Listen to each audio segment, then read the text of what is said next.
Next up, Horizon Minerals. It's an emerging mid-tier gold producer with high-quality projects located in the heart of the West Australian goldfields. The company has an estimated gold resource of more than 1.8 million ounces, and it's seen as having significant open-cut and underground growth potential. Well, to explain, we're joined by Horizon's Chief Executive and Managing Director, Grant Haywood. Grant, welcome. Yeah, thank you. A pleasure to be here.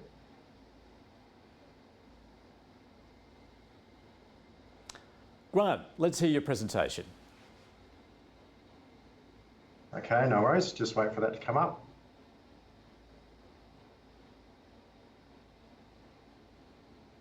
Yeah, well, thanks for the introduction, and it's a pleasure to be here to present on behalf of Horizon Minerals Limited.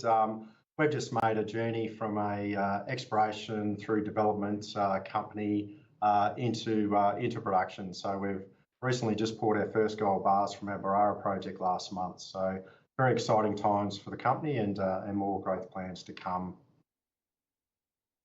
Just on the next slide, you can see who we are. So we have a very hands-on and technical board and management team, cover the areas of mining engineering, geology, corporate development and metallurgy.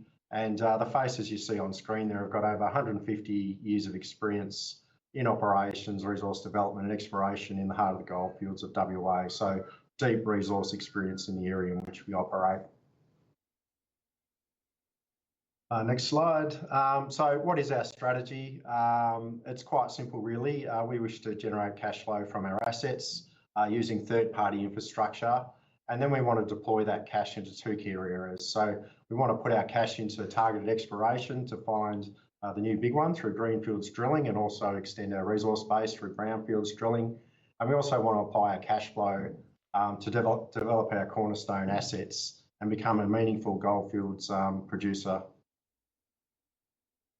So we've had a very, very busy 12 months. Back in May last year, we executed 2 milling agreements. So there's a 1.24 million tonne per annum agreement with Norton Goldfields, who own the Paddington processing plant 30 kilometres north of Kalgoorlie. And we also executed a 200,000 tonne toll milling agreement with FMR Investments. They have the Greenfields mill 3 kilometres east of Coolgardie. We also completed a merger with Greenstone Resources in June, which brought in higher grade quality ounces into the portfolio, extending our resource base to 1.8 million ounces. As I mentioned, we poured our first gold from our Barara project last month, and we're also mining at our Phillips Mine project as well. So we announced this morning that we've started trucking ore to the Greenfields processing plant and look forward to pouring gold bars in the next few weeks. More recently, we announced a merger with Poseidon Nickel. So we announced that in October, and the schemes have basically been implemented. So we've had the court approve it, shareholders and option holders approve it, and it's gone through the court process. So yeah, that deal will get completed on the 19th of February. So looking at both sets of companies and what assets do they bring, obviously Horizon's got an extensive gold resource base, got those toll milling agreements, we've got an extensive land package on strategic geological structures in a premier mining address in the goldfields of WA. What we don't have is we're using third-party infrastructure for treatment of our ore. So what Poseidon bring to the table is they've got 2 processing facilities, and the jewel in the crown is that 2.2 million tonne per annum processing facility at Black Swan. So Black Swan's located only 45 to the north of Kalgoorlie, 45 kilometres to the north of Kalgoorlie. Poseidon also bring an extensive land package across, which is largely unexplored for gold, which gives us an enormous upside to increase our resource base and our project pipeline. So putting the assets together, we want to produce 1.5 million tonnes per annum per year over a minimum of 5 years and hit a run rate of 100,000 ounces per annum and become the next emerging mid-tier gold producer. So just looking at a corporate snapshot quickly, currently we've got 1.6 billion shares on issue, market cap of around 75 million, and that was at Friday's close of 4.8 cents. We're currently trading in the high fives at the moment. Pro forma, once the merge is completed, have 2.1 billion shares on issue and over 100 million market cap. And just a quick summary, great resource base. We'll generate over $30 million of cash over the next 12 to 18 months through our projects we're mining now. We'll have capacity to critical strategic infrastructure in the goldfields of WA with that processing plant and a very large extensive gold package of 1,300 kilometres. So just talking a bit more about our strategy, you can see the map there. Our tenements are in gold, Poseidon's tenements are in blue, and you can see the location of that Black Swan processing plant is in red there, located pretty close to Kalgoorlie. You can see the concentric sort of circles coming out, and they're just distances away from that plant. So what you can see is our ground is in easily truckable distance to that plant, and we can monetise all our assets through that processing plant. We're also embarking on a large exploration program, putting $6 million in the ground, 50,000 metres over the course of the next 2 years to fill out that project pipeline. Next slide, please. So a pathway to growth.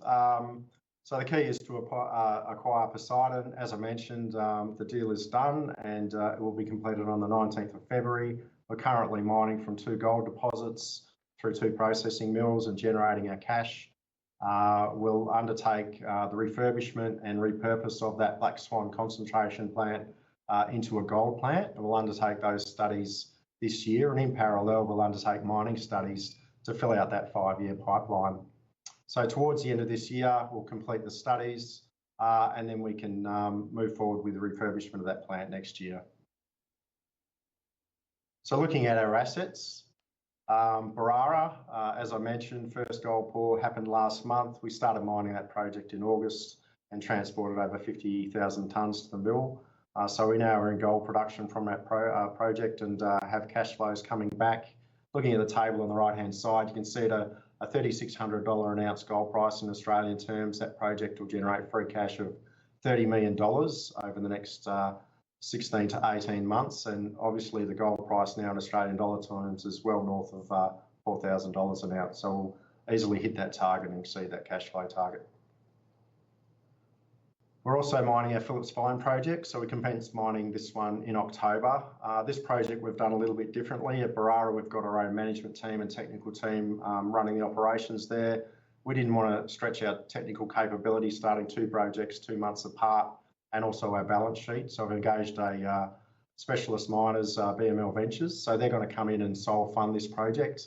And once we start getting cash flows back, it'll repay the working cap. And then once we get cash flow positive from this project, we'll split the net cash 50-50. So we'll start treating this project for this month through to June this year and make strong cash flows from this project also.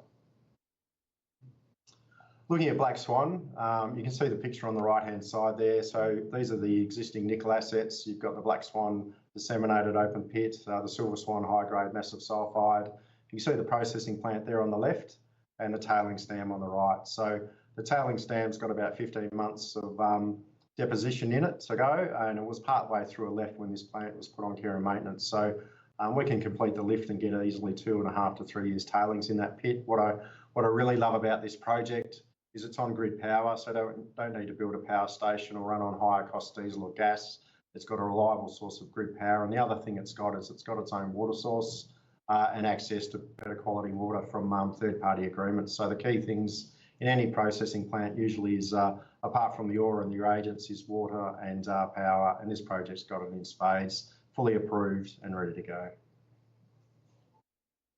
So how are we going to turn this processing plant into a gold plant? So you can see the blue icons at the bottom is the current configuration in simple terms. So whether it's a nickel plant or a gold plant, the front end is exactly the same. So the crushing circuit and the grinding circuit is exactly the same. So those heavy, high cost, large components are already in place and just need refurbishment. And what we're going to do is we're going to build the gold circuit in and around the current flotation circuit. So we'll add the leach and absorption tanks, the elution circuit, the gold room, the gravity circuit to be able to produce gold from this plant. But what we want to do is we also want to keep the flotation circuit intact. So obviously with the Poseidon deal, apart from the surface infrastructure they bring, they have 420,000 ounces of nickel in the ground, and over 220,000 tonnes of that is also at Black Swan. So should the nickel price turn, we want to be able to refurbish and multi-purpose this plant. So the other thing we have is we have our Nimbus Silver Zinc project in the Horizon stable, which is also amenable for concentration. So this plant will convert it to a gold plant, but it'll be a multi-commodity plant, one of the only one of its kind in WA. So looking at our pipeline, starting on the right-hand side, you can see our Phillips Fine and Barara assets, which are currently in production. Moving to the left, we've got a Cannon project, which is a small underground development. I released a PFS on that in 2022, and that project is also fully permitted and ready to go. Our Penny's Fine project, we released a PFS a couple of months ago in December. It's also fully permitted and ready to go. So we've got other assets in the queue ready to go, and we've got a strong pipeline of projects that we can fill out that Black Swan plant for over 5 years of mining and processing. So our exploration strategy, just calling out a few projects. We've got our Burbanks project I'll talk to in a bit more. Our Barara project we're mining at the moment, it's got 428,000 ounces on it. It's only along a strike of 1.6 kilometres. We actually have tenure that extends along that structure, that Barara shear, for 15 kilometres, which is largely unexplored. And we look to put the drill bit to work there to find more ounces there. We get some assets across from Poseidon that are largely unexplored for gold, which we want to get the drill bit working there as well. And we can also do some extensions at our Coot Crate, Penny's Fine and Kalpini projects. Looking at Burbanks and the long section there, you can see the yellow and orange colours is where our current resource base, and what it shows is a lot of wide areas around it. So it's open to the north, to the south, and at depth. This project has been mined over a number of decades and has produced 420,000 ounces of gold at a very high grade of 10.9 grams a tonne. Over the last couple of years, 10,000 metres of drilling has been put in this project and increased it by nearly 190,000 ounces. So it's one of those great assets. The more you drill, the more you find. So we're looking forward to putting 20,000 metres into this project over the next 2 years to increase the confidence in this resource base and also extend it. So we see enormous potential in this project, and it can feed that Black Swan plant for many years to come. Again, looking at Poseidon, so obviously they've been nickel guys, and recently they've pivoted in the last 12 or so months to gold, and they've conducted some soil anomalies. So obviously the hotter colours are the things of interest. So they've identified 4 anomalies on their ground in and around Black Swan. So the northern anomaly is the one that excites me the most, and there's a deposit there called Wilson. So there's historic hits there of over 6 grams a tonne. Interestingly, only 5% of the assays have ever been tested for gold on their package. So very underexplored for gold, enormous upside. And the Wilson's deposit itself is literally a 1 wood away from the processing facility. So it'll be a fantastic achievement once we get the drill bit to work there to discover a resource potentially that could be right next door to our brand new gold plant. Regional consolidation. I know that's a busy map there. You can sort of see our gold tenure there on the left-hand side and in around the picture.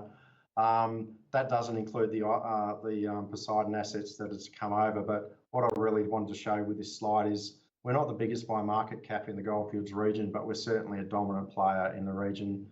We've got the 3rd largest land holding, only second to Ora Banda Mining and Northern Star Resources, and this area is still ripe for consolidation. There's a number of other parties that haven't got their own processing facility and wish to process their ore, and they're already knocking down that door to treat at Black Swan.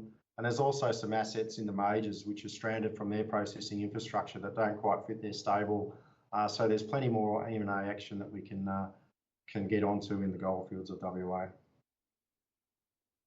So just to summarise, we're mining our first gold at Barara, about to mine our first gold at Phillips Fine this quarter.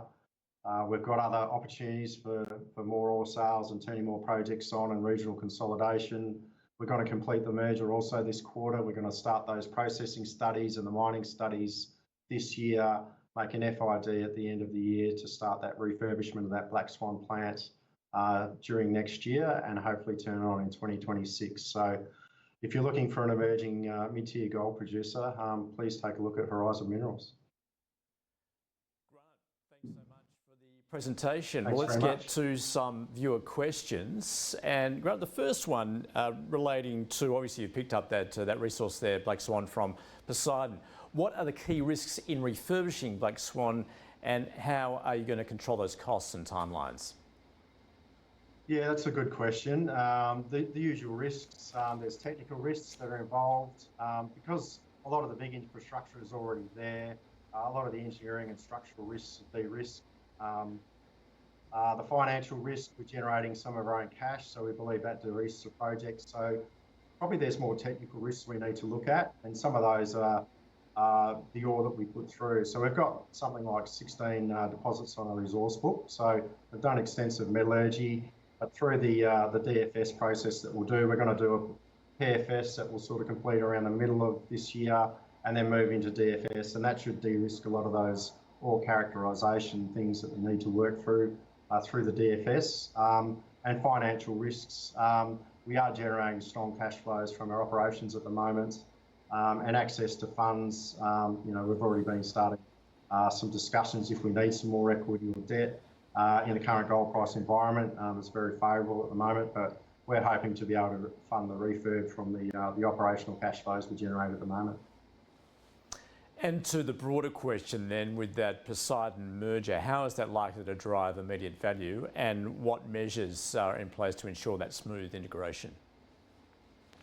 Yeah, I suppose the immediate upside we see is their tenement package, which is largely underexplored for gold, and access to that surface infrastructure. So currently we're treating through third parties, so getting our foot on some key infrastructure in a mature goldfields like the Eastern Goldfields of WA is going to drive immediate value, and we can get to work on those studies and get refurbishing that plant.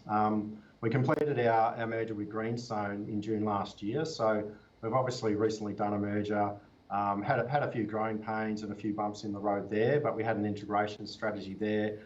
We've already got an integration strategy to implement now with Poseidon. We've already got the teams together over a number of months. So I think we've probably de-risked the integration strategy, recently doing a merger and also getting the teams together and working through those processes. So we're very confident we'll have a pretty smooth process with the merger. And Grant, when are you transitioning from toll milling to self-sufficient processing, and how is this likely to impact margins? Yeah, so we'll complete the studies this year, and subject to successful studies, we'll make an FID late this year, early next year, and then the refurbishment timeframes we've initially been advised is around 9 months. So if we start refurbishing early next year, we should be able to turn that plant on in late 2026, late next year. So currently with the toll milling, you're typically paying $25 to maybe $40 a tonne more through toll treatment. So if we've got a 1.5 million tonne per annum plant, just translating those OPEX costs over, you're sort of saving in the vicinity of $35 to $60 million a year by owning your own plant. So as soon as we turn that plant on late next year, they're the sort of savings on cost we'll immediately reap. And a question just in terms of mine life, what exploration and technical breakthroughs perhaps are needed to extend that mine life and support long-term production? Yeah, well, we've got an extensive land package, and Poseidon are only going to add to that. As I mentioned, largely underexplored for gold. So look, we're using all the tools available to us. Obviously, there's been pretty good advancements in AI with looking at data and looking for repetitions and those sorts of things, so you can try and find the new ones. The other things we're looking at the moment is 3D seismic processing, which is sort of used to let off a bit of an explosion. Now you can just sort of thump the ground a bit, and all these geophones pick up and tell you what all the rock types are and where all the structures are, and gives you good hints on where to drill. But we've had data that's like 10 years old, and now the software's come so far, you can reprocess old data and get so much better resolution and so much more information. So we're actually using some of our old data and reprocessing it and getting brand new information on where we can target things. So yeah, the technology on the exploration front has come a long way, and we're using that as we go along as well. Grant Haywood, thanks so much for joining us from Horizon Minerals. A pleasure to be here. Thank you.